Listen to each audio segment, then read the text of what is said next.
Yoga media பார்த்துட்டு எல்லாருக்கும் இந்த பாஷாவோட வணக்கம். ஸோ இன்றைக்கி நம்ம கூட வந்துட்டு வைத்தியரப்பா சேதுராமன் ஐயா நம்ம கூட இருக்கார். எல்லாருக்கும் வந்துட்டு அடிக்கடி வர விஷயம் ஒன்று தான் உடம்புல, அதாவது இந்த ஜலதோஷம், காய்ச்சல், சளி, அப்புறம் இந்த நெஞ்சு சளி இருக்கிறவங்க. ஸோ இதெல்லாம் ரொம்ப சீக்கிரமாக அட்டாக் ஆகக்கூடிய விஷயங்கள் ஒரு மனிதனுக்கு. ஸோ அதுக்கு நம்ம வந்து ஐயாட்ட என்ன தீர்வு இருக்குது, என்ன பண்ணலாம் அப்படின்ற விஷயத்த ஐயாட்ட கேட்டு தெரிஞ்சுக்க போகிறோம். வாங்க பார்க்கலாம். ஐயா வணக்கங்க. வணக்கம். சொல்லுங்கள் ஐயா, அந்த டக்குன்னு வரக்கூடிய விஷயம் வந்து காய்ச்சல், சளி, தலைவலி, இருமல், தும்மல், பிக்கல். அதே நேரத்தில் வந்து இந்த இருமல், ஜலதோஷம், சளி எதனால் வருது அப்படின்னு சொன்னால், பனி சீசன், மழை சீசன் இந்த மாதிரி இருக்கும்போது வரும். அதே நேரத்தில் வெயில் சீசன்லேயும் ஒரு சிலருக்கு இந்த பிரச்சனை வரும். இதுக்கெல்லாம் காரணம் என்ன அப்படின்னு பார்த்தீங்கன்னு சொன்னால், வெயிலில் போயிட்டு வரோம், நல்ல வெயில் அடிக்குது, மண்டை சூடாக இருக்கும். அந்த நேரத்தில் நமக்கு தண்ணி தாகம் தாங்க முடியாது. வாங்க எல்லாரும் போய் ஜூஸ் குடிக்கலாம் அப்படின்னு சொல்லி போயிடுவோம். இந்த ஜூஸ் குடித்தவனை என்ன ஆகுன்னு கேட்டிங்கன்னா, இங்கே மண்டை சூடாக இருக்குது, இந்த ஐஸ் போய் பட்டதும் ஃபுல்லாக இழுத்து வச்சுக்கும். இங்கே நமக்கு நல்லா தான் இருக்கும், அப்பா இப்போ நல்லா நிம்மதியாக இருக்குது அப்படின்னு இருக்கும். இதெல்லாம் சேர்த்து வச்சுக்கும் வெயில் காலத்தில். அப்புறம் என்றைக்காவது ஒரு நாள் நம்ம உடம்புல ஒரு கோளாறு ஏற்பட்டு அப்போ தான் அதுவும் வேலை செய்யும். எப்படின்னு கேட்டால், ஒருத்தன் நம்மக்கிட்ட சண்டைக்கு வரான், அன்னைக்கு அவன் விட்டுருவான், இன்னொருத்தன் சண்டைக்கு வரும்போது இவனும் கூட சேர்ந்துக்குவான். இந்த டயம் நம்மளை அன்னைக்கு திட்டினால அப்படின்ட்டு அவனும் சேர்ந்து நம்மளை கூட சண்டைக்கு வருவான். அதே மாதிரி தான் நம்ம சாப்பிட்ற ஒவ்வொரு பொருளும் தேக்கி வச்சுக்கும். ஒரு கோளாறு ஆச்சுன்னா எல்லாம் சேர்ந்து வந்து நிற்க ஆரம்பிக்கும். இருமல் விடாது, ஜலதோஷம் விடாது, லொக்கு லொக்கு லொக்குன்னுக்கிட்டு இருக்கோம். இதுக்கெல்லாம் வந்து நாம் எளிமையான முறையில், ஒரு ஜுரமே கூட வந்துடுதுன்னு வைங்க, வீட்டில் என்ன செய்யணும் அப்படின்னு சொன்னால், சுக்கு, மிளகு, கண்டன், திப்பிலி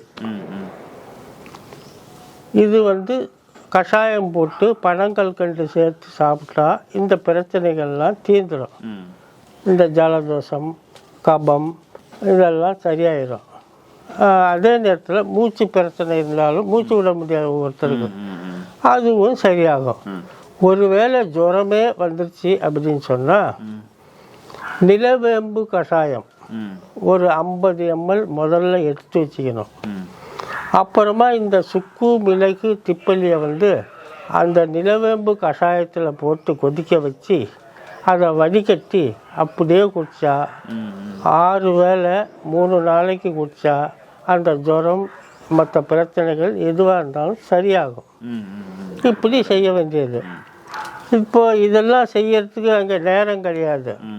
அதனால தான் டீ கடையில் பார்த்தீங்கன்னா இஞ்சி டீ, புதினா டீ, அந்த டீ, இந்த டீன்னு எல்லாமே விற்கிறாங்க.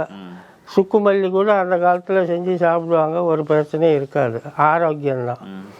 ஆகையினால அதெல்லாம் செய்ய முடியாதவங்க உங்கூர் நாட்டு மருந்து கடையில் இந்த மாதிரியான சூரணங்கள் இருந்தது அப்படின்னு சொன்னால், ஆற்றக சூரணம் இது இருந்தது அப்படின்னு சொன்னால் வாங்கி ஒரு 70 ml தண்ணி, டீ எப்படி கொடுக்குறாங்களோ அந்த அளவுக்கு தண்ணியில் கொதிக்க வச்சு, ஒன்றும் அடுப்புலையும் வைக்க வேண்டாம், இதுலேருந்து 1.5 டீஸ்பூன் எடுத்து கலக்கி சூடு ஆறுனதும் எவ்வளோ சூடு வேணுமோ அந்த பதத்தில் குடித்தோம் அப்படின்னு சொன்னால் இந்த சொன்ன பிரச்சனைகள்லாம் சரியாகும். சரி சரி சரிங்க. இதன் பற்றி ஏன்னா அவங்களால இப்போ எதுவும் முடியல. ஆஃபீஸ் போகணும், அங்கே போகணும், குழந்தைய ஸ்கூலுக்கு அனுப்பணும், அதை செய்யறதா இதை செய்யறதா, அது வாங்கணும் இது வாங்கணும். அதனால் இப்போ எல்லாம் ரெடிமேடாகவே வந்துடுச்சு. ஆகையினால அந்த தொல்லையெல்லாம் இல்லாமல் இருக்கணும், ஒரு நம்ம என்றைக்கு ஆரோக்கியமாக இருக்கணும் அப்படின்னு நினச்சா இந்த ஆற்றக சூரணத்தை வாங்கி பயன்படுத்திக்கலாம். ஓகே, டீ காஃபிக்கு பதிலாக இதை குடிச்சிக்கலாம். ஓகேங்க. இது யாரெல்லாம், எல்லாருமே குடிக்கலாமா? அதாவது சுகர் உள்ளவங்க எடுக்கக்கூடாது. ஏன்னா இதில் கல்கண்டு இருக்கும். சரி சரிங்க. கல்கண்டு, சுக்கு, மிளகு, திப்பலி, இந்த மாதிரி சித்தரத்தை இது எல்லாமே கலந்துருக்கு அளவோட. ஆகையினால சுகர் உள்ளவங்க எடுக்க முடியாது. அதே போல் வந்து சின்ன பசங்களுக்கு 5-6 வயசு மேலே உள்ளவங்கன்னா குடிச்சிடுவாங்க. கொஞ்சம் காரம் இனிப்பு எல்லாமே இருக்கும்.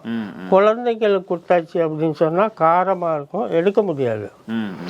6 வயசுக்கு மேலே அளவுகள் கம்மி பண்ணி 10 வயசுலேருந்து அளவுகள் கூட்டி அந்த மாதிரி சேர்த்துக்கலாம். அருமை அருமை. ஸோ இந்த சளி காய்ச்சல் பிடிக்காமல் இருக்கணும் அப்படின்னு நீங்கள் விருப்பப்பட்டீங்கன்னா ஸோ இந்த ஆர்த்தக சூரணம், ஸோ இந்த சூரணத்தை வாங்கி பயன்படுத்துங்க. இந்த சளி காய்ச்சல் இருமல் தும்மல் ஸோ இந்த விஷயம்லாம் நமக்கு வந்து டக்குன்னு போயிருன்னு வச்சுக்கங்களேன். இதை குடிச்சிட்டு வந்தோம்னாவே அதெல்லாம் சரியாயிடும். ஸோ ஐயா சொன்ன மாதிரி உங்கள் நாட்டு மருந்து கடைகளை கிடைச்சாலும் சரி, இல்லை இங்கே வாங்கணுன்னாலும் சரி, நம்பர் ஓடி இருக்கு, அந்த நம்பர் கான்டாக்ட் பண்ணி நீங்கள் வாங்கிக்கலாம். ரொம்ப நன்றிங்கய்யா. நன்றி. இதே மாதிரி அடுத்து இன்னொரு பதிவில் வந்து உங்களை பார்க்குறது வரைக்கும் பாஷா. நன்றி.